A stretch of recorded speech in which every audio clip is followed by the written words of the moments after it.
I'm just saying. Your mother's a legend. Just saying. This is the Retro Smash Video Game Podcast, coming to you live from the Eugene Parmesan Memorial Studios, wherever you are, wherever you may be. We are three of the very best friends that ever have been. We sit up, we have drinks, and we talk old school video games because that's what we do. Damn right. Sitting to my left, we have the phenomenal Weldy time. I am the great and mighty Pooh. And sitting to my right, we have Andersons. And I'm going to throw my shit at you. I thought we were going to harmonize there for a second.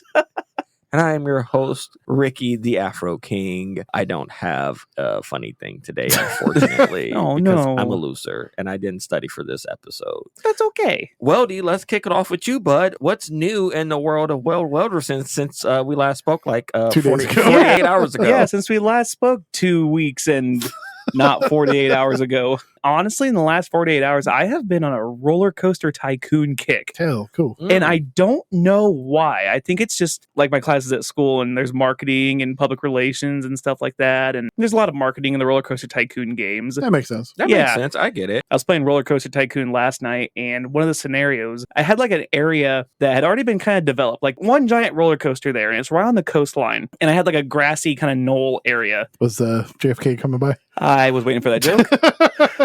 Well, hold all questions till the end of the tour, because my objective was I had to get the park rating over 850 and over 850 guests by year 2. I had accomplished that by June of year 1. Oh, damn. Good job. Yeah, well, you would think that until the calendar flipped over from year 1 to year 2, and Roller Coaster 1, the big boy, blew up. Oops. And 16 people died. Oops. Never forget. Once the roller coaster blew up, I'm like, okay, I'm not going to mess around with this, because I had a strategy on how to fix that. Okay. You take that out, you put thrill rides in its place, then you can take a monorail around the outside. That was going to be the big one. So I was going to build a monorail around the outside and then put 2 roller coasters in there. And I'm like, I don't know if I have time for this. I'm going to take a look at the clock. Oh my God, it's midnight.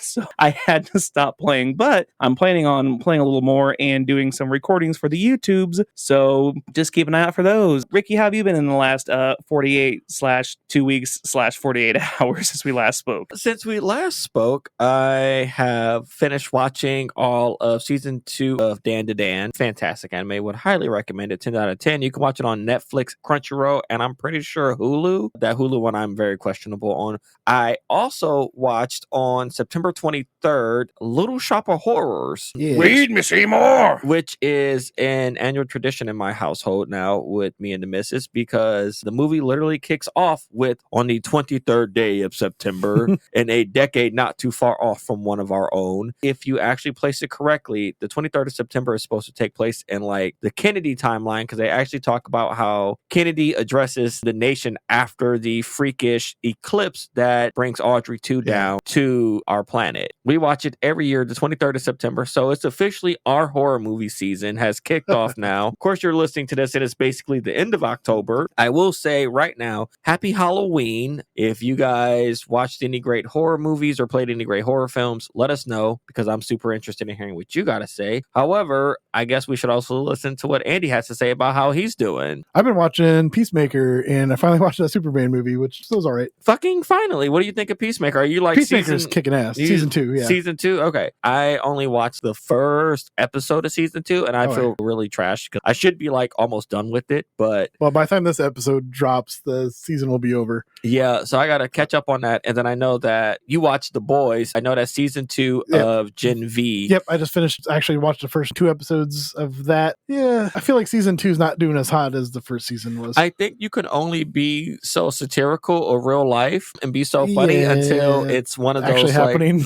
Like, you know, I Until feel shit gets too real. Yeah, I feel so bad for these writers, man, because how much more satirical can you be when you think that you make the most outlandish scenario for something, and next thing you know, it's like, here's my husband's funerals, and it's like I'm coming out to the fucking Undertaker's fucking WrestleMania theme. And there's fireworks and everything. I'm just saying, yeah, I did like, see that. Yeah. how much more satirical? Like, it's like the Onion is like has to be on the struggle bus right now as far as making like satirical They're headlines. still popping them out. Good for them. They are doing a phenomenal job at that. I'm still waiting for and now the 52nd president of the United States and 5-time WrestleMania champion, Victor Camacho. He just comes out, shit's fucked right now. I mean, we do have a WWE Hall of Famer. We do unfortunately have a WWE Hall of Famer as the president of the United States of America. Did you ever see the picture? It was the McMahons and the Trumps, and they were in the Oval Office. It's like 5 of these people has been. Yeah, it was Stone stunned. Cold has Stone Cold stunned 37% of the people in this photo. Yeah, I don't feel like any photo that's taken in the fucking White House should ever include the caption "Stone Cold has done this to anyone in this photo." I'm just throwing that out there right now. That's just a thing. I'm still waiting for Obama to come out and cash in his Money in the Bank briefcase. I was waiting for Bernie Sanders to come on and cash in his fucking Money in the Bank briefcase. Yeah. He's got I the was waiting briefcase for it, you know. By God. Bernie Sanders hits him with the socialism.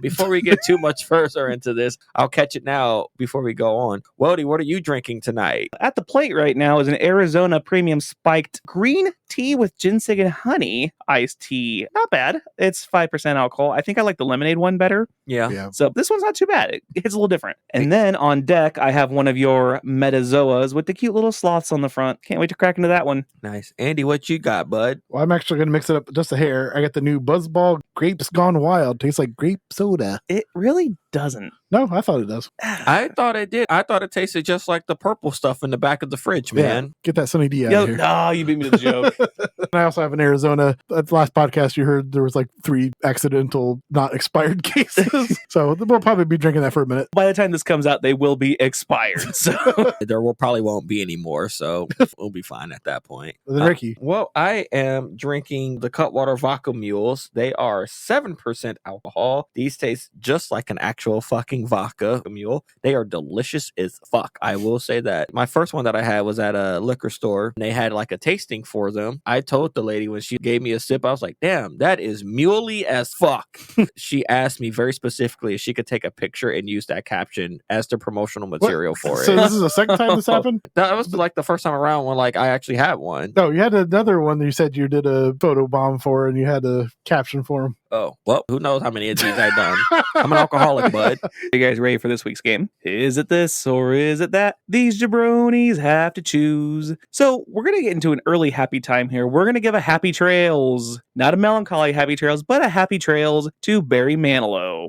The day we're recording this, Barry Manilow officially announced that next year would be his final tour in the United States. We'll see. Yes, I said well, that about Ozzy too, so oops. That was well, his actual final. yeah. Barry Manilow, you got some splainers to do, bud. Barry Manilow is 82, by the way, for those of you keeping score at home. He was a jingle writer for a bunch of different brands, including being a 70s and 80s pop icon. He wrote the I'm stuck on a Band-Aid and a Band-Aid stuck on me. Oh, wow. He wrote that I did not slogan. know that. Good. Yes. Wow. Fucking wow. Yes. He also wrote the Like a Good Neighbor. What? State Farm is there. No fucking way. Yes. Are you about to hit us with like a whole bunch of jingles that he potentially wrote and we got to figure out if this is his and this is not his? No, Oh, that would have been great. it would have been. But apparently there was only 2 of them though, so. His singing credits only include commercials for KFC, Pepsi, all across the nation, and it's the Pepsi generation, McDonald's You Deserve a Break Today, and Dr. Pepper. I know that there's a rapper out there who did the McDonald's ba-da-ba-ba-ba. I'm loving it. Yeah, and I'm pretty sure he's still making money today from created that I'm sure jingle. it's quick, easy money. I mean, he could just not do music and just do the jingle. It's kind of like Charlie Sheen's character in 2.5 Yeah. Men. That's exactly, we were talking about that this morning on local radio station, and yes. So that means that he probably also sleeps with a lot of hot, very young chicks. Oops. And I'm not accusing Barry Manilow of anything. Taking it back. I'm not accusing Barry Manilow Release of the anything. list. Oh Release no! Oh no. The Manilist Let's see. So, Stuck on a Band-Aid, Like a Good Neighbor from 1971, You Deserve a Break Today from McDonald's, Grab a Bucket of Chicken, and Finger Licking Good Day for KFC are some of the ones that he's written. But we're not talking about the slogans. We're talking about his songs. I'm going to give you a list. We're going to kick it old school, and you get a normal dis or dat this week. Wow. Yeah, it's been a minute since you guys have had a normal dis or dat game. The category for this is Looks Like We Made It. I'm so fucked on this game. It would have been better off if he would have did the advertisements instead. I can't wait to hear what that sounds like, by the way. So I'm going to give you a list of 10 names. You have to tell me if each of the names on the list was either a Barry Manilow song, not necessarily one that he wrote, but one that appeared on one of his albums, or a quest from the original Baldur's Gate. Ah, fuck. There is one neither. I was going to say one both. I was like, what?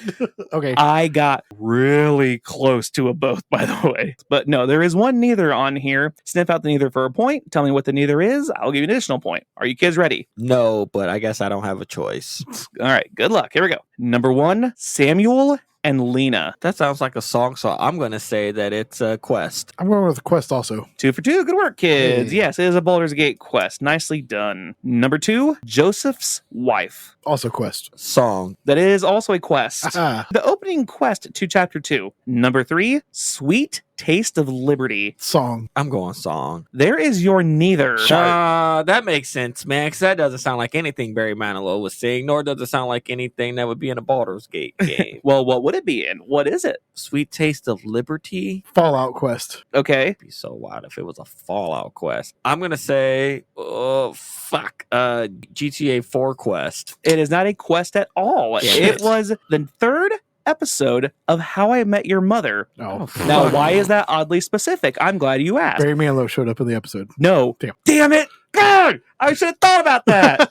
God, that would have been great. No, but there was the third episode of How I Met Your Mother, which appeared on CBS, debuted 20 years ago this week. Wow. You said 20? 20 years ago this week, How I Met Your Mother first appeared on CBS. So the kids are about the age that they are in the show. Yes. Mm, They were like 19-ish, 18. They're in the- no, they were like Older teens. teenagers. I would say probably closer to like being 12, 13 years old, which means that now those kids are definitely now in their Yeah. 30s. Allison Hannigan is still like my celebrity crush. oh, yeah. Mhm. Absolutely. Mhm. Hottest redhead ever. One time. What That time in band? Bear Camp? Hello. Yeah. That's the millennial secret handshake. Like, no other generation is going to get that. Gen X, Gen Z, no other generation gets that except for millennials. I swear. That's not true. I mean, Well, fucking obviously, you're gonna Gen have- X has like their weird, like the older they get, the younger, the older I get, the younger they stay. Well, talk about Epstein again. I love them Yeah, high school girls. Yeah, all Gen Xers I are- get are older, they fucking- stay the yeah. same age. Yeah. All right, Aunt Weldy, please keep going before we end up getting canceled by people over the age of 50. Number 4, could I interest you in Early Morning Strangers? Barry Manilow. That's Barry Manilow. That is a Barry Manilow song, yes, from his second album named Barry Manilow 2. Electric Boogaloo. That- Number 5, Daybreak. Ooh. Manilow. Yeah. Yes, very good. Nicely done. It's from his This One's For You album. This is one of the most known on here alongside Copacabana, Looks Like We Made It. Oh. That's one of his more known Okay. songs. I didn't know if I could throw you a curve or not. Good work. You guys sat back on the fastball. Number 6, A Ring for a Lady. Quest. Barry Manilow. It is a quest. It is a Chapter 5 side quest. If you complete it, you get +1 to this stat. It starts with an R. Oh, okay. If you complete it, your group gets +1 to this stat. Riz. I have no clue.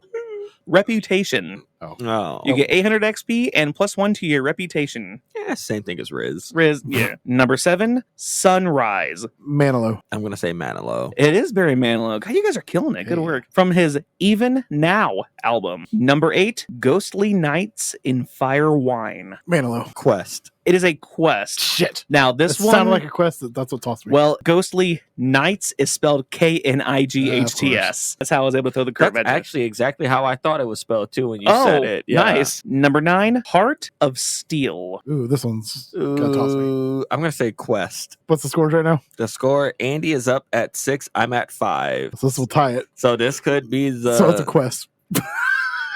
No, it's a Barry Manilow song. Go fuck yourself, Andy. It is a shit. I'm letting you answer next on the fucking first question. I don't have a tiebreaker. I don't care this week. It is from the Here Comes the Night album, in case you were curious. Number 10, The Seven Sons. Quest. Manilow. It is a quest. It is a Chapter 5 side quest. I don't care who won. You guys killed it. Good work this week. Things considered, for me and Andy not to have ever played Baldur's Gate 1, and neither one of us to be like actual fans of Manilow or listening to any of his music. We did pretty good. Andy ended up with 7 points winning, and I ended up with 5. At the Copacabana. A few of those were essentially just because I thought that Weldy was trying to throw me for a loop with some of those questions. Well, that's what the game's about. That's what makes it fun. This is the Conker soundbite part right here. I am liking your soundbites, by the way. Wait, that'd be funny. Instead of the Conker soundbite, you put, I am stuck on a Band-Aid and a Band-Aid stuck on me. I don't know if we get copyright for that because it's less than 10 seconds. But all right, let me pull this back up.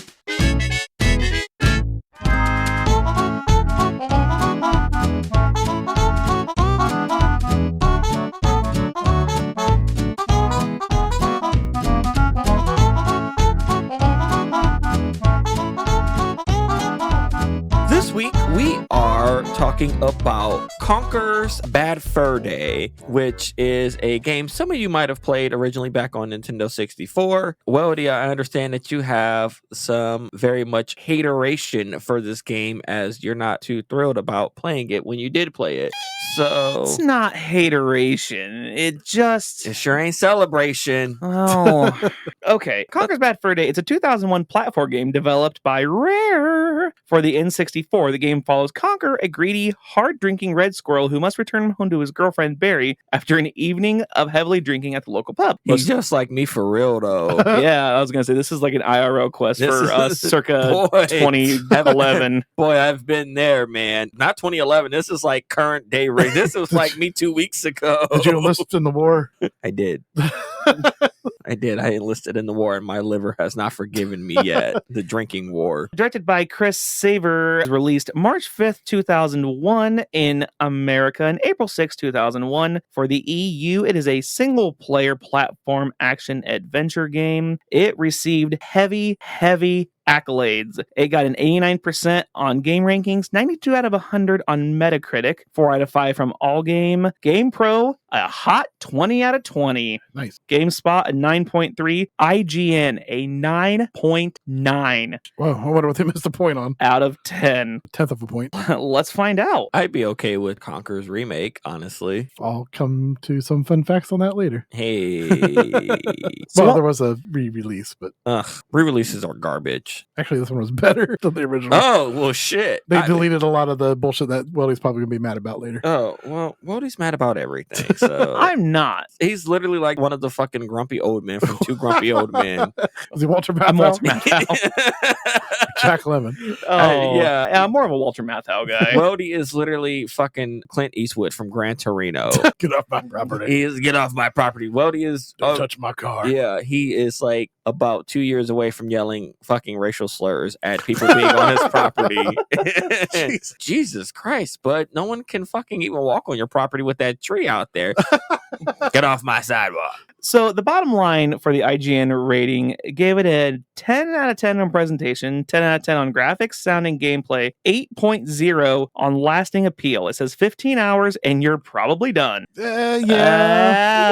Oh. The multiplayer was fun. It says it's satisfying while it lasts, but gamers will still want more. The multiplayer mode is great, but doesn't totally make up for the singles decidedly short run. Gave it a 9 out of 10. Bottom line, a spectacularly creative, wonderfully satisfying 3D action platformer that ass joke and bloody messes encapsulated shines with Nintendo's very best. A game that is likely to be cherished by Nintendo 64 owners and copied by developers for years to come. If this is a sign of Rare games to come, sign me up. Yeah, shortly after that, they kind of fell apart and got sold out to Microsoft. Yeah, that didn't last very long for Rare. It sucks because that division was actually a really good division of video games and titles that they had up under it. Oh, you're shaking your head. No, I'm shaking my head because it makes me sad, because one of my favorite birthday presents that I ever got for myself was the Rare collection. Oh, yes. Yeah, the Rare collection when it came out, I want to say 2013. I took a Friday off of work. My birthday was on a Friday that year. I spent $20. Rare collection. Got a 12-pack. I sat at our old apartment before I got here to the sex dungeon house. Sat at my old apartment and just played rare games. I remember that apartment. Yes. I do. I remember that apartment. It was right behind the one behind the museum. Yes. Yes. Which it sucks because they use that now for like a haunted jail because they do the haunted mansion over there. But they also added our old apartment as like a haunted jail kind of thing. So do you ever go in there and you're like, oh, it is haunted. Look at all of my old dead babies just floating around. No, I was thinking more of, where that dead body is where Gene Parmesan used to lay on his bed. God. Well, now you see the ghost of Gene Parmesan like, floating around. The guy popping out of the coffin. That's where we used to have our TV. That's weird. It was. It's weird seeing it like that. It was just like, I used to live here. Well, talk about Ricky and I used to work at as a gas station now. It is. It's a gas station. It's super weird walking in there. Ugh. Legitimately, I've been in there recently and I was like, this is weird. This doesn't feel right to me at all. Yeah, hate it. I hate walking into places that I've been before and it's different. Even up to recently, the Taco Bell here in small city that you live in where I used to work at, me and Andy walked in there and I was like, I don't like this at all. It's totally different. It's all new age. It's restaurant. new age. I don't know, man. It felt smaller without the booths in there, honestly. And the millennial gray. Oh, God, that gray. That fucking HGTV. I'm not calling it millennial gray because that's not an us color. That is 100% from HGTV. That gentrification gray is what it is. So you know why they're doing all of that now, right? They suck all the fun out of it. Yeah, because they want to be the Pixies from Fairly Odd Parents. That's why. No, wrong. This is a sidetrack. So welcome to the Retro Smashed Side Quest. So I watched a video about why McDonald's is doing that now and why McDonald's and Wendy's and all these places are now looking like generic shoeboxes. Yeah, it's to make it easier to sell the land and the property. Well, you just spoiled the whole goddamn thing. I don't but everybody realizes that's exactly what it is. It's a capitalism thing. But when they redid the Wendy's here in town, because Eric and I used to open at the Wendy's here in town. So it was the old one that had the glass windows that the solarium. Yeah, the solarium down there, which was a pain in the ass to go clean. But we used to open there on Saturdays and Sundays. What we used to do, I can say it now, we used to steal chocolate milk from there. Oh my gosh. I know. That's it. Johnny 5, we're there. You hear that? That's the police right now at your door for selling chocolate milk. Yeah, but you beat me to the joke again. God. You gotta get faster at these jokes, bud. I know, but losing your touch. We used to drink chocolate milk and then we'd put them in a cardboard box and we would hide them in the ceiling. Ew. Oh. We hid them in the box in the ceiling. So they only redid that just after the Backstreet Boys World Tour. So about 2021. Me and Eric worked there in 2007. You're talking 13 years of 13 years of gross chocolate milk 13 mold, years baby. of gross chocolate milk mold. Them trying to figure out why their lobby smelled like ass. That's probably part of the reason why they had to go through a renovation. Well, that's a them problem. That sucks.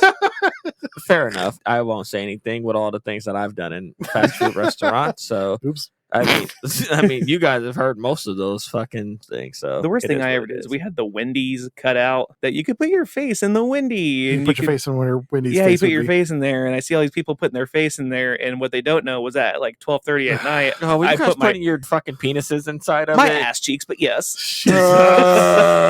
Yay, teenagers! Oh yeah, there is a picture on a phone somewhere in this country with my ass cheeks as Wendy's face. It definitely doesn't still happen at fast food restaurants. Teenagers these days don't do that. They definitely don't. Well, there's no way. No, they definitely don't do that. No, they're all good now, guys. You can still go to your local fast food restaurant and not expect some weird shit that teenagers have done in the place in which you are getting food.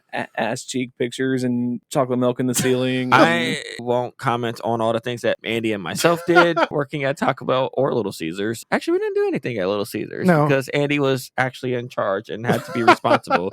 Taco Bell, on the other hand, realistically, I wish that I could pull out my memories and put them on a fucking tape drive, load them up to YouTube and show you guys some of the wildness that we got into. Realistically, I would be surprised. I'm like, damn, I don't remember that at all, man. Yeah. What the fuck? We didn't fuck with anybody's food, to be fair. Yeah. No.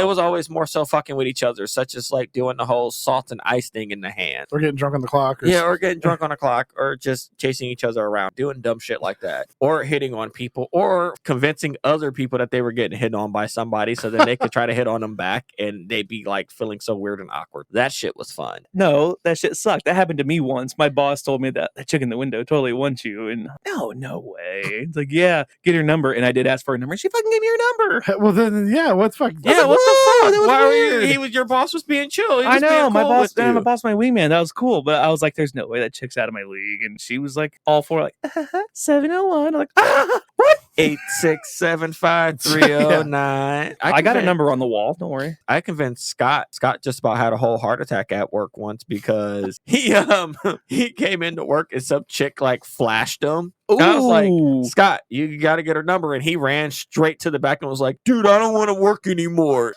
He tried to go home. And I was like, it's just me and you for like the next 3 hours, bud. You can't go home. All right, we Yeah, we are way off track. So, Andy, you got some Conker facts for us. Yeah. Well, I was going to go with the history of how Conker actually got made.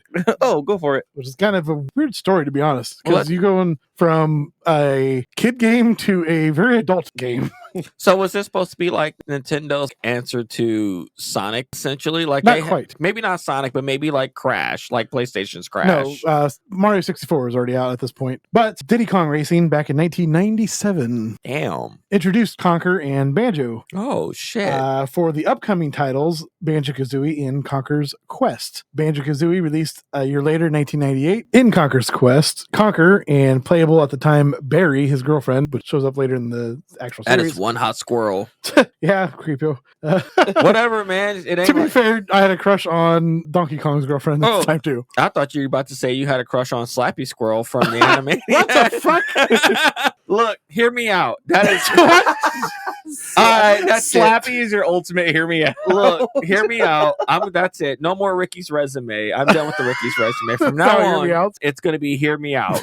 Those are my new things. Slappy Squirrel. I had a thing for Dot, I guess. She's just a child. I was a child too, so go fuck yourself. By the way, she was the best to use in the SNES game, by the way. We might as well just throw this out there then. Baps from Tiny Toons. Oh, yeah, hell yeah. Okay. My favorite Animaniacs joke is when they're talking about Prince and I know what you're going to say. Someone says fingerprints and she says, don't mind if I do. No. What the fuck? All right, let's get back on track. They lock him in the tower. That's why they got locked in a tower. They were sex fiends, They're trying man. to fingerprint. Jesus. Yeah. So in the game Conker's Quest, Conkers, and you could also play Barry at the time. In the game, you would go through the world, you collect nuts, and battle against giants in a huge landscape. This was in production from the same team that did Killer Instinct to give them a break from the violent games that they just finished. Conker's Quest was going to be Rare's first 3D platform game, even before Donkey Kong 64 and Banjo-Kazooie. Damn. Donkey Kong 64 came out also 1999, 1 year after Banjo-Kazooie. In 1998, Conker's Quest was retitled 12 Tales Conker 64. Some suspect the name change was to stop confusion from the other game, Quest 64. I can see that, yeah. The gameplay changed a bit where Conker segments would be more arcade platformy and Barry's segments would be more puzzle stages, which included a dinosaur, which does appear in the final game. So, hold on. Quick question then. Weldy, did you do the Barry Manilow segment just because one of the characters is called Barry in the game? No, but that's extremely funny. Damn, you should have just said yes, but and went with that. Wait, hold on. Let's try it again. You're going to edit all that out. Sure, we sure the fuck are. No, Keep going, ask me again. Wait, no, ask me again. Write that out, right? So, Weldy, did you decide to do the Barry Manilow segment because there is a character called Barry in the game? No, that would have been funny, though. Andy, go ahead. Jesus. I wouldn't make you waste your time. What do you do? Yes, and everybody else is. Oh, yeah. In this new version, 12 Tales, Conker actually was walking on all fours instead of his normal upright human form. He was raw dogging it. Sure. He was doggy styling it. What the fuck? By the time Banjo was released, there ended up being a fatigue of the cutesy 3D platformers. This is when the team changed ideas. Chris Seaver, mentioned earlier, pitched the idea of a Bad Fur Day about Conker trying to help others, but ends up causing more problems by doing so. One of the first missions in Conkers has him saving beehives from some wasps. That was changed a little bit later on. Chris added the idea of beehives shooting at the wasps, and then things kind of going off the rail from there. Is that the big flower with the big tits? Yes. Icebox. Okay. And that was also the original game, and then they had the boobs. But you were going to be able to bounce on the flower's head Instead of his boobies. yeah. Her boobies. Oh, Nice. okay. According to the developers, we already had the main character and a good deal of the code already written. Best option seemed to be just to change the game's direction. Mature humor was a key element. If you do want to get a feel for the original idea for Conker's Two Tails, you can play Conker's Pocket Tales, released in 1999 for the Game Boy Color. Oh. That is a 2D platformer. Basically, it's the same game. It's still the cutesy bullshit going on. This was actually Rare's first game for the Game Boy, developed by Rare. Holy shit. That's pretty cool. Yep. Do you have any memories, Ricky, of Conkers? I remember being down at my cousin's house for a summer, some odd 20 plus years ago. I remember that it was a lot of swearing in the game. We got like halfway through it. He had beat the game already. I probably had played quite a bit of it. I don't remember much of it. Unfortunately, Ricky has very bad memories from all the drinking and head injuries over the years. I can't say that I remember much of it, but I do remember having a good time playing it. And I do remember thinking that I would like to play this game again. Unfortunately, I never got a chance to play it again because I never got the chance to play another Nintendo 64 and I didn't have an emulator. Up until recently, I was like, damn, it would be really cool to play this game if they did a re-release or a remake of it. And there was a re-release on the Xbox 360. Not helpful because Ricky doesn't play Xbox. So, and I know, guys, I know what you're going to say. Ricky, how are you on a retro video game podcast and you don't play 360? You don't play Xbox. To that I say, go fuck the Xbox. Oh, damn. Damn. I'll say this. I didn't like the Xbox controllers at all with the initial Xbox. So the Duke. Yes, it turned me off. But the 360 controller was probably the best controller. And go back to our episode about controllers. Yeah, and I remember playing Gears of War with everybody, and I still hated that fucking controller. There's just so many buttons for no goddamn reason, man. I don't need that many fucking buttons. So, no, I will never give the Xbox its due props that it probably deserves. Fuck you, Bill Gates. Get a better fucking development team. Microsoft bought Rare out in 2003. I don't know. It was a little after that, yeah. Weldy, now let's have your little platform. Okay. Here's your shoebox. Okay, well, here's the thing. Was the game funny? Yes. Was it colorful? Yes. Were the characters great? And was I laughing the whole time? Yes. Was the platforming absolute dog shit? Yes. And you never got to... I don't even think you got to the Great Mighty Pooh, No, I did. Yeah, I did. I got to the Great Mighty Pooh. I defeated the Great Mighty Pooh. The last thing I did, I remember there being some kind of maybe a boat or a ship where I had to climb all the way to the top of the tower. That was Dracula's tower in the middle of the map, and you couldn't get to that because you didn't have the stuff unlocked enough to get up there. Maybe that's what it was. That's why you kept getting knocked down, and I was like, hey, when I was watching your stream, I was like, you gotta go fight the Terminator haystack first before you go do that. Oh, God forbid that Weldy has to do one thing before he has to go do another thing in a fucking video game. This is the most linear playing fucking video game motherfucker ever. Well, okay. That's also why I'm not going to replay Banjo-Kazooie. I have no inclination to ever replay Banjo-Kazooie because I feel like that was a pain in the ass to get through the first time.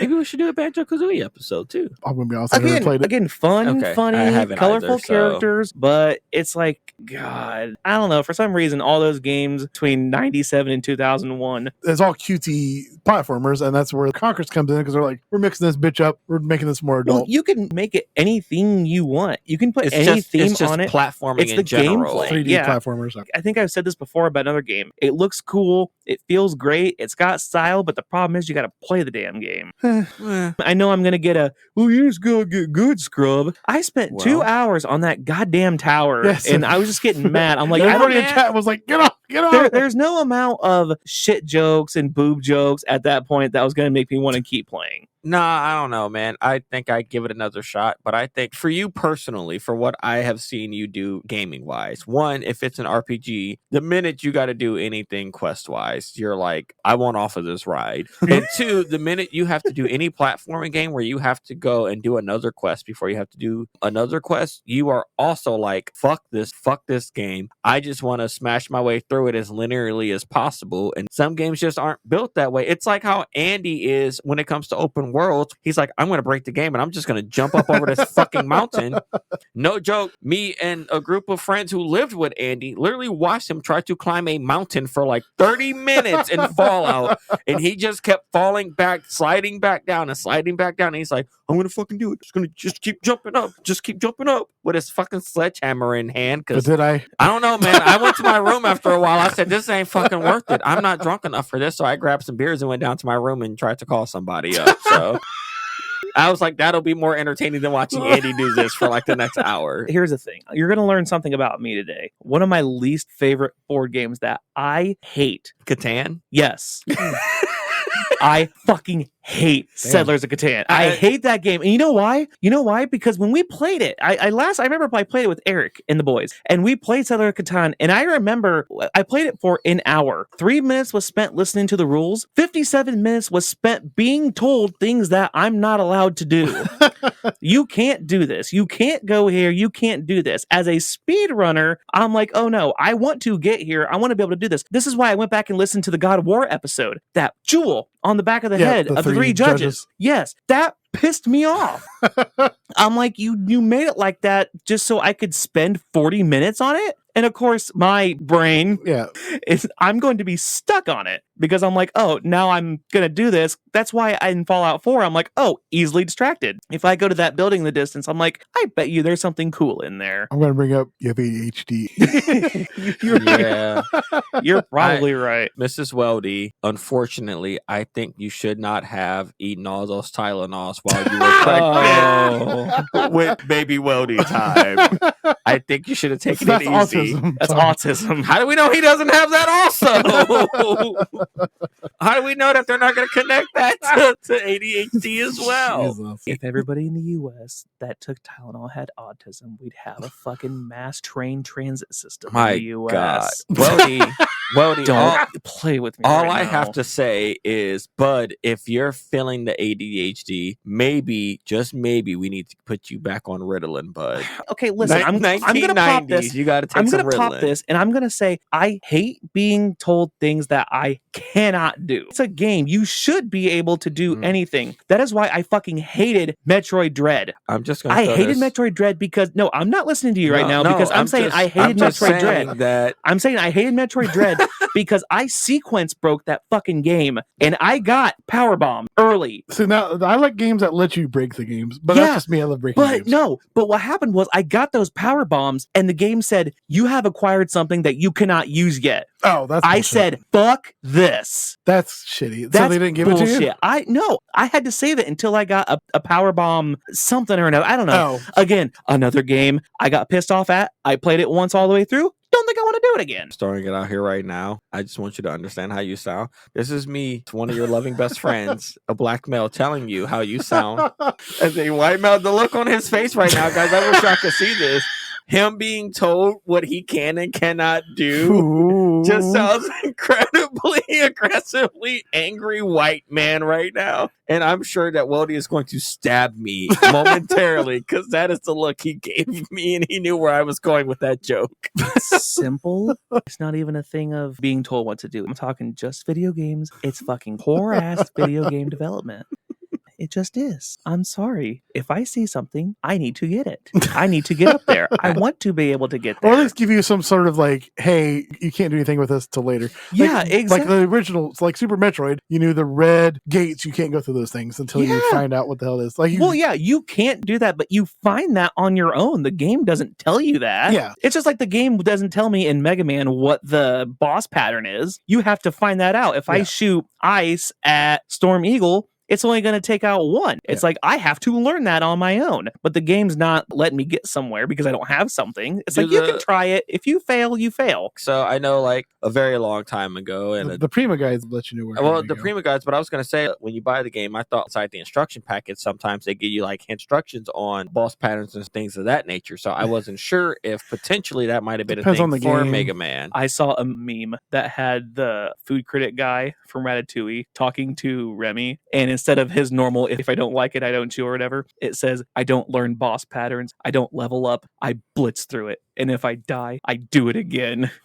Oh, okay. So this is Weldy to a fucking T, essentially. Forcing himself through it. This is a guy who doesn't learn strategy. He just, well, fuck it. I'm just going to bludgeon my way through this. So, Weldy, I have a question in as far as like your characters that you create. When you play Fallout 4, are you like one of those brute strength motherfuckers, or are you one of those I have charisma and stealth motherfuckers? I have strength and I have charisma. The game that my uncles and I are playing, we're playing Baldur's Gate right now. Yeah. I have a 21 in charisma. So you guys talking through his Yes, stuff. I said it's it. easier to get out of a fight if I can talk our way out of it. So, like, I'm watching a full-on gameplay 100% walkthrough of Baldur's Gate 3. The person that I'm watching, I mentioned him before, Pete Complete on this. Yeah. His playthrough of it, he uses intelligence and charisma playthrough. I feel you get so much more out of the game, especially from being able to open up more dialogue trees. It's really interesting to see. That's why I was wondering, because I know Andy tried playing the game, and he probably just created the one time I played Fallout New Vegas, I created a brute idiot, a murder hobo. I made sure he's that's a fun build dumbest too. Idiot, but he was super strong. He could barely talk, but I was just like, I'm just gonna brute force this game.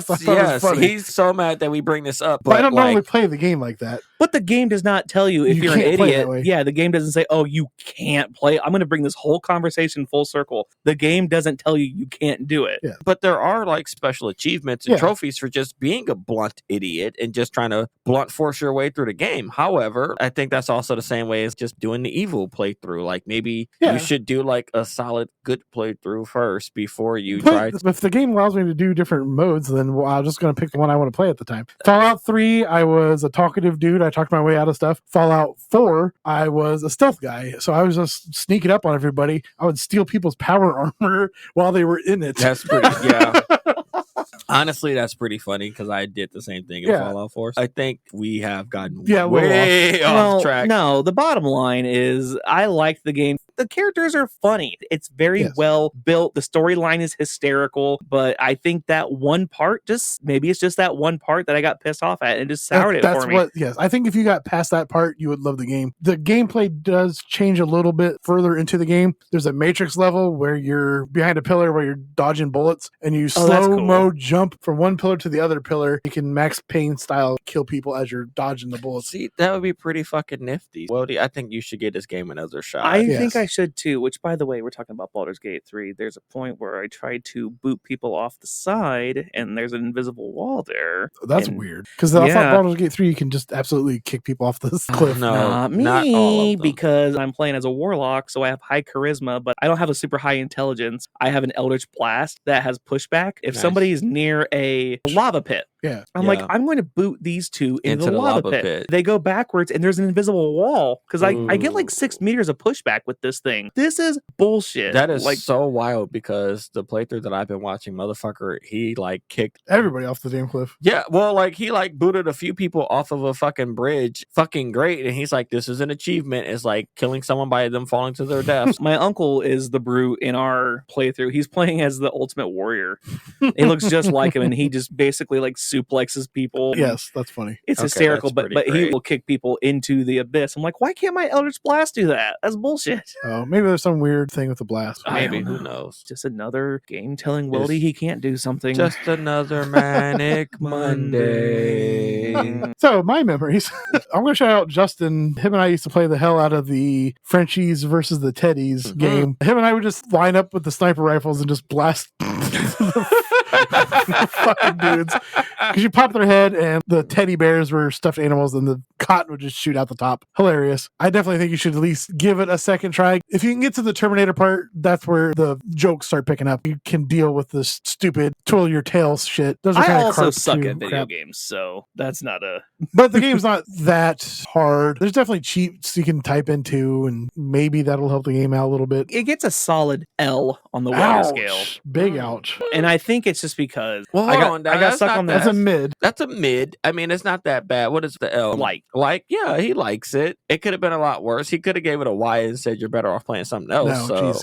Now, of course, I always hated Super Metroid because I said in the last episode that we did 2-3 hours ago, I said that I hated Super Metroid all this time. And then I went back and did it as an adult. And I'm like, maybe I need to do it with a fresh pair of eyes. I think you are correct. I think this is something I would need to play with a fresh pair of eyes. But when you're trying to stream and you're stuck on one puzzle for an hour and a half, maybe you should try. I need to play it off stream. Yeah, maybe you should do it off stream. When you're streaming and you're bumping up against the wall, just say ignore it and go to something else. Yeah, so that's one of the other bigger issues when you're streaming is you're always bumping up against that wall and then you get frustrated. Like just step away and go on and do something else. Hotline Miami is a perfect example because you hated that game to begin with, and now you love it through it. Yes, and now it's one of your fucking high score games. Mm-hmm. I do love that game. That's a good call. Good callback on that one. I would recommend trying to get through it. Again, the first part of the game is from the old original Conker's 12 Tales game. So it's a lot of the platformy, stupid stuff. But once you start getting into it, you fight the dog that's a shark. It's a Jaws reference. The hay bale that's a Terminator, Dracula. I fought a hay bale. Did I get that I don't know how far you got because I was in the barn. I remember going the barn was the hay. And you're on the pitchfork jumping around. Yeah, okay. I remember that part. That's where it starts starting to pick up. Yeah, okay. So maybe I got a little farther than I thought we did. Yeah. But I think it was just that one part that I got stuck that I'm like, oh, God. All right, well, I got some fun facts for you here. Hit me, baby, one more time. Well, talking about the barn area, for those who are still frustrated at that one piece of chocolate behind the bars in the poo cabin, that was intentionally left there just to piss you off. Fantastic. Oh my God. There was an unfinished section of the game. The developers didn't have time to finish it, but they purposely left that piece of chocolate behind the bar. Eat my entire ass. Just to fuck with you. Oh my God. Nice. Hell yeah. I'll give it to them for that. Fuck them for that. No, man. Sometimes you got to troll some people every once in a while. I'm fine with that. Designer Chris Seaver does the voice of all of the male characters except the Great Mighty Pooh. The Great Mighty Pooh was conceived from a toilet incident from software engineer Chris Marlowe. Oh. Chris Marlowe does the voice of the Great Mighty Pooh, and he actually has some experience in opera. Henceforth, the singing. The singing? Yep, that song's name is Slop Prano. Wow. Oh, that's clever. In 2001, Rare teamed up with Playboy magazine to get several college campuses to promote the game, where the college kids would win promo items. One of the notable winners was from Florida State named Neil Druckmann. He went on to become lead designer of Naughty Dog's Last of Us and Uncharted 4. No way. I was like, I know Neil Druckmann. That's the fucking Last of Us guy. Yep. In 2000, Nintendo set up a booth for Conkers where you needed to show an ID to get in. They also served beer in Conker-themed beer mugs, passed out Conker condoms, which were condoms with the main title printed on the wrapper. Also, in some major cities, had Conker-logoed urinal mats to promote the game. And Maxim ran a coloring book ad page, which had Conker's face and a lady's breasts, and another one having Conker pee on a fire page. Like the coloring page. Like the Bad Calvin. Yeah, kind of. A sequel was in the works called Conker's Other Bad Fur Day, where Conker would deal with being the king. However, Microsoft bought Rare in 2002 and the game was scrapped. Another sequel called Conker Gideon Medieval was going to focus on a more multiplayer levels. It was also canceled. There's also an episodic series that came out for the sandbox game called Project Shark in 2015. One episode was released showing Conker 10 years after the events of Bad Fur Day. That was also canceled. You could probably find that on YouTube. I would look up Project Shark Conkers. And just to go over some of the parodies in the game, Terminator, The Matrix, Star Wars, Jaws, Bram Stoker's Dracula, Apocalypse Now, Clockwork Orange, and Aliens were all referred. Clockwork Orange. Clockwork Orange. So that's definitely not milking that glass. Weldy, you got some happy time for us? Happy, happy, joy, joy, happy, happy, joy, happy, happy, joy, joy, happy, happy, joy. Happy joy! Happy time, people. Happy 61st anniversary, the Addams Family. Oh, wow. Wow. Yeah. It only lasted 2 seasons. No, really? Fucking way. In the first fucking premiere on television screen 61 years ago. They had 3 movies or so, didn't they, though? And the Rob Zombie movie.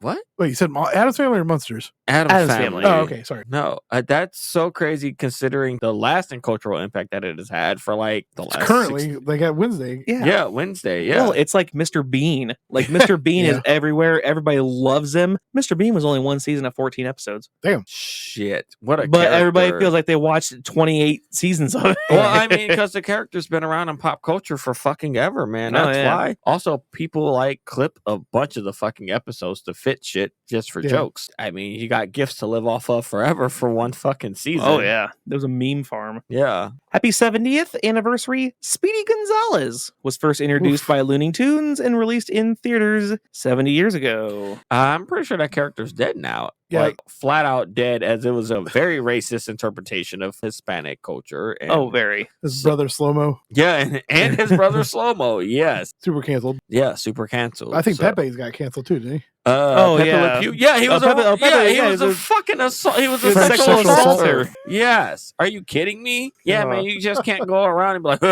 my love. Oh, I want to love you and squeeze you and molest you. And it's like, hey, yo, chill, bro. She has to say yes first. Like, no means no. I think How do you say no in French? Is no. No. Non. No. Non means no. Yeah, no. Happy 19th anniversary, Okami. Oh, wow. Yes, released for the PlayStation 2 19 years ago. Happy 136th anniversary. Nintendo was founded. As a card game. Yes. It was a card game. Very good. Yeah, it was a card game company. Hooray, Nintendo, for realistically, I mean, like, coming this fucking far. You don't see fucking Sony making it. Well, I mean, Sony didn't exist 136 years ago. That's Sony's fault. That's And fair. the same with Microsoft. It's both of their faults for not having it existed this long as Nintendo. Happy 36th anniversary of the premiere of Family Matters this week back in Oh, hell. 1989. Everywhere you look. That's everywhere Full you House. place. Oh, shit. Fuck. Sorry, gang. Oops. Ricky's had a few drinks, like quite a few drinks today. Big ouch. Ooh. Step by step, day by day. Oh, wait. Whoops. Also not Family Matters. Thanks for Sorry, playing. gang. My bad. That I knew that. There we Well, go. here, maybe you'll get this one. Happy 32nd anniversary, Boy Meets World. With Boy Meets World. There. First aired ABC in 1993. All I remember is Tobanga. Mm-hmm. Come on, every guy wanted to banga. Okay, every guy wanted Tobanga. Wasn't that her name? Tobanga. Tobanga. I mean, come on. It was like watching Panty Mayonnaise on screen. You know? The girl that you can't get. Yeah, it's the girl you can't get. Happy 50th anniversary. It's been 50 years. Happy 50th anniversary. The Thrilla in Manila. Wow. Muhammad Ali versus Joe Frazier 3. God damn. Build the Thrilla Manila was the third and final professional match between undisputed champion Muhammad Ali and former champion Joe Frazier for the heavyweight championship. It was conceded after 14 rounds on October 1st, 1975. It was universally regarded as one of the best and most brutal fights in boxing history and the culmination of a 3-bout rivalry. Some sources estimate the fight was watched by 1 billion viewers and 100 million viewers watching the fight on closed circuit theater television. God damn, closed circuit. That was pay-per-view before pay-per-view. Yeah, 1975, Muhammad Ali's purse for that was $9 million. Damn, for that time. Yeah, and Joe Frazier, who I think Muhammad Ali knocked him out, right, in the 14th round? Yeah. And Joe Frazier still walked away with a hot $5 million. That was one of the hottest fights. Oh, yeah. My old man talked about watching the Thrilla in Manila. He was a God, teenager that'd when been it. cool. What'd you say it was? 70 what? 75. 75. My old man was 19 years old at that time. Shit. So you could imagine like the hype behind Ali, especially this is like right after he came up out of prison for actively deciding not to go to Vietnam. Yeah. When's Jake Paul fighting Mike Joe Frazier? Tyson. I mean, like, honestly, if Jake Paul and Mike Tyson actually had a real fight and not He like would have been dead. not a fight for the purse, not His a booty fight. cheeks. I'll throw on my tinfoil hat here. This is me saying I 100% believe that they told Mike that he would get more money that if he went to a draw. Oh, yeah. That's why he was It's fighting his fist the whole time. Yeah. He's like, hold back. Okay.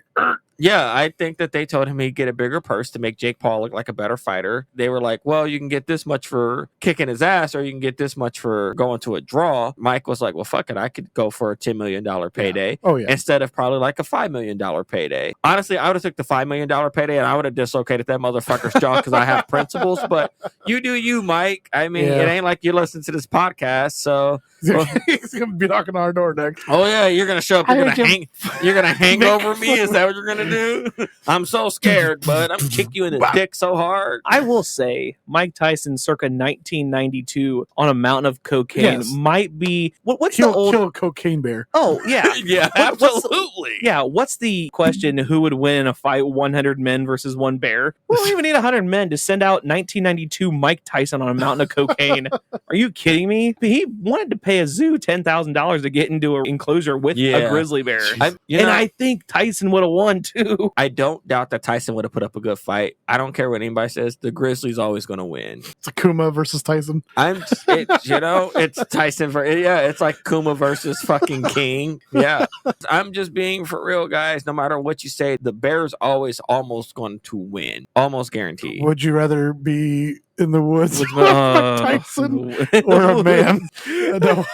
Would I much rather be in the woods with 1992 coked up Mike Tyson or a coked up bear? All things considered, I think I might take the bear. The bear's gonna be more chill. The bear might leave me alone. The bear won't threaten to eat my babies. But Mike will see me and be like, I want to fight. And I'd be like, I don't want to fight, bud. Please. I'd be like, let me climb up this tree. And he would punch the tree down. Like fucking Minecraft it down. I think he would. I think he would actually punch the tree down. I do. 2 of the original trilogy from GTA were released in October. GTA 3 celebrating its 24th anniversary this year, and San Andreas celebrating its 21st anniversary this year, both in October. Big Wolf. That means that game's legally allowed to buy alcohol now. They go to the strip club. For American titties to be on their breath afterwards. Happy 63rd anniversary, the release of the first Bond movie, Dr. No. Jesus. Based on Dr. No by Ian Fleming, starring Sean Connery. Is Sean Connery still alive? Yeah, he's still alive. God damn, how old is that motherfucker? He's in his 90s and he's retired from acting. Yeah, he was just at Wimbledon. Do you know what time he went? Tennis. God. Boo. Booey, shut up. Happy 23rd anniversary, Star Fox Adventures for the GameCube. Yuck. Agreed. We're going to get this one out because we're a little early on this one, but if I don't do it now, I'm going to forget. Early for the recording, late for the episode drop. Yeah. Yes. Well, actually, the episode drop is going to be early for this event, but I have to get it out or I will forget. That's fine. A Midwest melancholy happy trails, the SS Edmund Fitzgerald. The wreck of the Edmund Fitzgerald 50 years ago, November. I don't know my history. I'm sorry. Could you be more clear about this, Alex? The SS Edmund Fitzgerald was an American Great Lakes freighter that sank in Lake Superior during a storm on November 10th, 1975, with the loss of the entire crew of 29 men. When launched on June 7th, 1958, she was the largest ship on North America's Great Lakes and remains the largest to have sunk there. She was located in deep water on November 14th, 1975 by U.S. Navy aircraft detecting magnetic anomalies and found soon afterwards to be in 2 large pieces. She was over encumbered with iron ore. Perfect storm hit and it sank, and there is a song by Gordon Lightfoot that tells about the whole situation. Well, you shouldn't be over encumbered. You should not be. I think we all learned that from video games. I saw a recent Twitter post from people who are complete idiots saying, why can't we have a bridge from Chicago across the Great Lake to the closest land space in Michigan, which, mind you, just from Chicago going over that small part of Lake Michigan over into the actual state of Michigan is over a 200-mile run, which would be the longest fucking bridge in the world. And it also would be the most terrifying fucking bridge in the world because 200 fucking miles is a lot. You don't have a gas station. You don't have anywhere to stop. It is just straight up you. No Buc-ee's. There's a Buc-ee's halfway in between. It is just you and like the most aggressive fucking lake ever. It is terrifying. Is it the deepest of all the Great Lakes? Yes. Yeah, Lake Michigan is? I'm pretty sure Lake Michigan is the deepest. The distance between Alaska and Russia is 55 miles. Yeah, so it would be shorter. Short enough for Sarah Palin to see it out of her backyard. That's a 2008 joke, kids. Hey, that's a retro smash. Tina Fey for you right there. But yeah, I saw somebody had said that. Everybody's like, you're a fucking idiot. Curse you, George Bush, for all these children that should have been, these kids that should have been left behind, which unfortunately are people my age now. Happy trails. Oh, I'm sorry. I thought this was checks notes, Canada. Casper Lincoln wanted a Slurpee, but he found himself in a predicament. He didn't have a car or a license. What he did have, though, was access to his roommate's daughter's Barbie Jeep. So the 40-year-old hopped in the hot pink Power Wheels toy and drove straight into rush hour traffic in Prince George, British Columbia. Built for toddlers and a max age of 7, the Barbie Jeep isn't meant for city traffic. Still, Lincoln was spotted on September 5th, creeping along 15th Avenue at its top speed of 5 miles an hour. Yeah, he looked amused. He looked amused as cars dodged him while officers dealing with building fires and medical emergencies finally pulled him over. Officers stopped him near Nicholson Street. In a statement, Corporal Jennifer Cooper explained that anything powered by more than muscle counts as a motor vehicle under Canadian law, which means it requires both insurance and a valid driver's license. What? So you can't drive the lawnmower to the liquor store like we all do in the Midwest? No, bud. No. No, you gotta ride a horse. In Canada, no. In Canada, they actually enforce their rules and laws, and they don't just let you be a trashy ass fucking Canadian quote unquote American. You can't, American. Yeah, I'm gonna drive my tractor. I can guarantee that that's probably what that motherfucker said. It was like, I'm American, and they were like, no, Whatever, we're Canadian, and he's like, I'm Northern American. That's Florida to you. To nobody's surprise, Lincoln failed breath tests and was found to have a suspended license. Oops. He was arrested for prohibited driving, issued a 90-day ban, and giving a court date in December. The Barbie Jeep, which carries a 130-pound weight limit, was hauled back to its rightful owner without damage. Well, now how heavy was this guy? Because this guy's a drunk. He had to weigh more than 130 pounds. There's a picture of it. Yo, okay, so that's funny, but like 10 years ago, down here in the States, there was some college girl. Yeah, there was some doing the same girl thing. who did the same thing. She got a DUI. She got a DUI, so she started driving a Barbie Jeep around. She would just like drink and drive with the fucking thing, and they were like, nothing to be done about it. It's a fucking Barbie Jeep. So. America. Well, here's the thing. Land of the drunks. This is going to be a very interesting question, because if she can't get arrested for that, because technically a Barbie Jeep doesn't have a motor. All it has is a battery. So like a golf cart? Yeah. No. Or a battery-powered vehicle. Stop. Like a rechargeable vehicle. I'll tell you right now, you will absolutely get snatched up driving a fucking golf cart, and you're drunk. Unless you're the sheriff of our local town. Shout out, Officer Bleep out his name. Shout out, Officer No, I was gonna say, just instead of that, just put officer and then put like Conker saying something funny. Officer Poop. Shout out Officer Great and Mighty Pooh.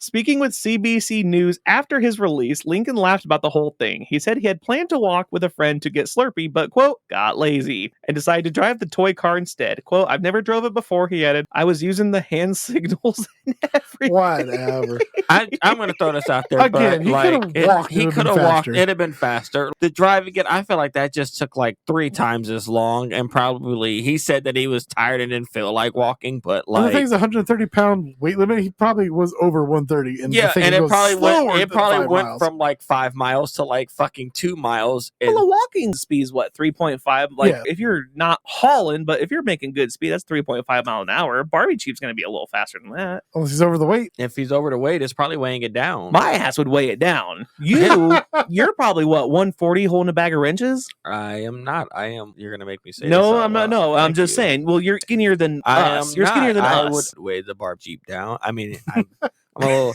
little over my target weight, but I mean, like, you know, I'm about 15 over 10 to 15 over my target weight. Before. Whatever. I guess it doesn't matter. I've put back on weight because I started drinking again, so now I'm back up to like 175. Jeez, guy. And I would like fat ass. Well, I was Damn. I was down to 270. fuck you. I was down to 169, and now I would like to be back down to like 165. Realistically, I'm 165. I haven't been 165 since I was 12. Shut up. Sorry, you fat fuck. Don't come at me sideways. I will attack both of y'all and go straight for the jugular. Nope. Just like Tyler Robinson did when he got. Bystanders were stunned to see the bright pink Jeep weaving through traffic. Some described the scene as absurd, while others laughed at the sight of a grown man squeezed into a child's toy car. Online, the photos went viral, with one commenter asking if his name was Ken. Lincoln may have thought it was a harmless, funny way to satisfy his Slurpee craving. The cops weren't laughing at all, and now he has a December court date. Speaking of things that have a Slurpee craving, Andy, where can they find you? What? You can find us at Retro Smash. I can't wait to hear that sounds like. You can find us at retro_smashed on X, Twitter, retro smashed and everything else, Facebook, Discord, Instagram, TikTok. Did have a thing on Facebook. Oh, I was actually in the middle of pulling that up. Shout out our friend Mikey. He said on Facebook, great podcast. I love the team behind it. They have a great synergy with each other and know how to make you laugh. Definitely recommend you check them out. Check us out. Hey. If you want to hear more stupid bullshit that we talk about uncensored, follow us on Patreon. Shout out to Dan H Streetcar and shout out to Zombie Loves Pie for $1 a month. You could also get that shout out every episode and hear behind the scenes episodes that we drop and listen to the episode early. $1 a month. That's less than what you give the kids in Africa for the rice. Sarah McLachlan, motherfucker! What the fuck? Are you about to do Arms of an Angel over here?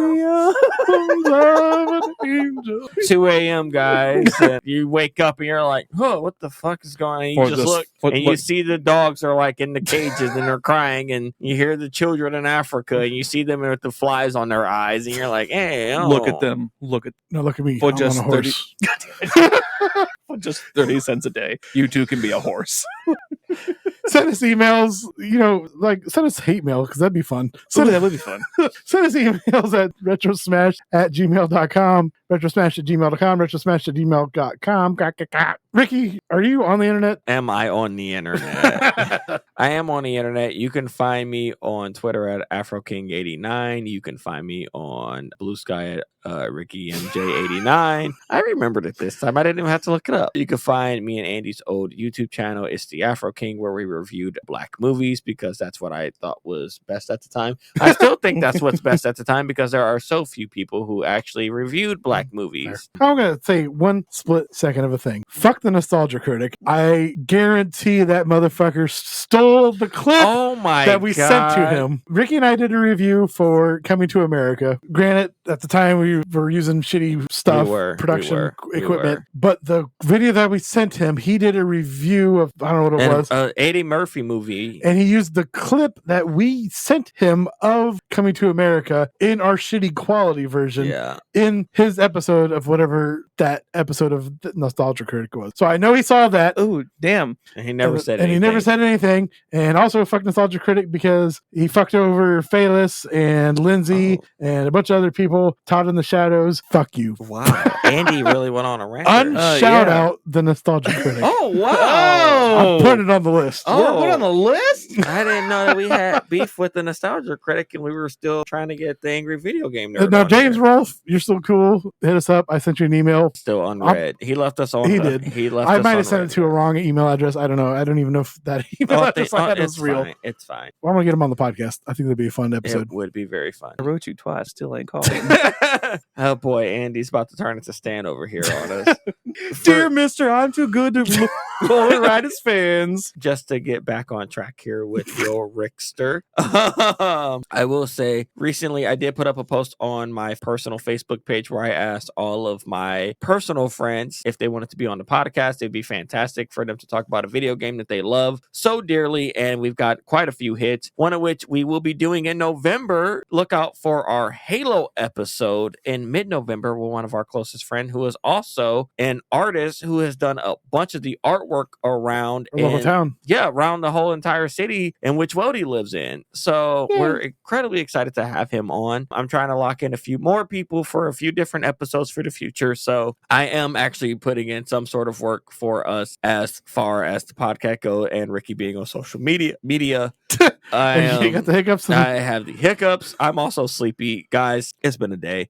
Weldy, where can they find you? You can find me at youtube.com/weldytime. You can find me at twitch.tv/weldytime. You can find me on Facebook at weldytime, where I'm literally reading a post right now. Shout out to Sonics from China. A Steam user has become the first on the platform to own 40,000 games. Sonics' account is worth an estimated $642,188, which is $642,187 more than what it cost to join our Patreon. There you go. Hey, that's how we end that. And for all of us here at the Retro Smash Video Game Podcast, good night, Barbie Jeep Canada. Good night, Germany. I'm a Barbie and Germany. girl, and Japan, and maybe Finland, unless you're a VPN, but hopefully Finland. That's the plastic. You can hold my hair, take me anywhere. Lick me any. Whoa. Lick you where? Whoa. Underwear? Why are we? Lick my underwear. Guys, what's going on? Just cut.